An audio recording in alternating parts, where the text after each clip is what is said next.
আজকে ফজরের নামাজ পড়ছেন কে কে? হাত জোড় করে দেখান তো। ফজরের নামাজ পড়ছেন কে কে?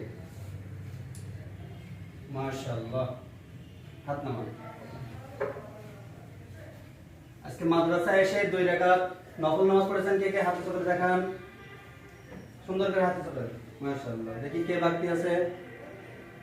মাশাআল্লাহ, হাত নামান। বাসায় যে কোরআন তেলাওয়াত করেছেন কে কে? হাত জোড় করে দেখান। মাশাআল্লাহ, কেন পড়েনি কেন? বলা ছিল না? হাত নামান। বাসায় যে আব্বু আম্মুকে সালাম দিয়েছেন বা বাসায় যে সালাম দিয়েছেন কে কে? হাত জোড় করে দেখান। মাশাআল্লাহ, হাত নামান।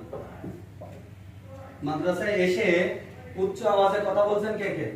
বলেননি। কে কে বলেননি? হাত জোড় করে দেখান তো। মাশাআল্লাহ, মাশাআল্লাহ, খুবই ভালো। হাত নামান। সর্বদা কি থাকা দরকার বলেন তো? পরিষ্কার পরিচ্ছন্ন থাকবো আমরা, তাই না? আমাদের রুমটা পরিষ্কার রাখবো এবং সব জায়গা পরিষ্কার রাখবো।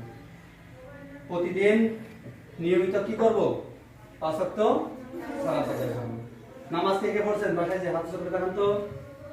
মাশাআল্লাহ, ঠিক আছে, হাত নামান। বড়দের কি করব? সম্মান করব। জোরে বলেন, সম্মান করব। কারোর সাথে তুই তুই করে কথা বলবো না। বিশেষ আমল, বিশেষ আমল কি বলেন তো? সর্বদা সত্য কথা বলবো, মিথ্যা কথা বলবো না। আর মাদ্রাসায় এসে কখনো কি করবেন না? নামাজ ছাড়া কেউ বসবেন না, মনে থাকবে? জি।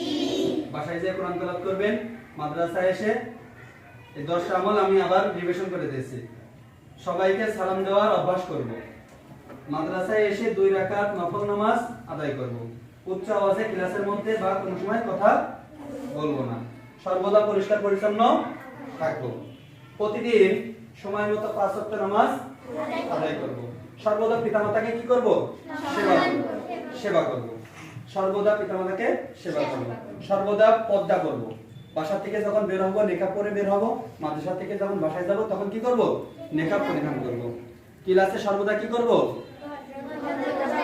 ক্লাসে সর্বদা ভদ্রতা বজায় রাখবো, ঠিক আছে ইনশাআল্লাহ? জি। বড়দের কি করব? সম্মান করব। কারোর সাথে তুই তুই করে কথা বলবো না। বিশেষ আমল, সর্বদা সত্য কথা বলবো, মিথ্যে কথা বলবো না। মিথ্যে কথা বলবো না, কখনোই মিথ্যে কথা বলবো না, ঠিক আছে?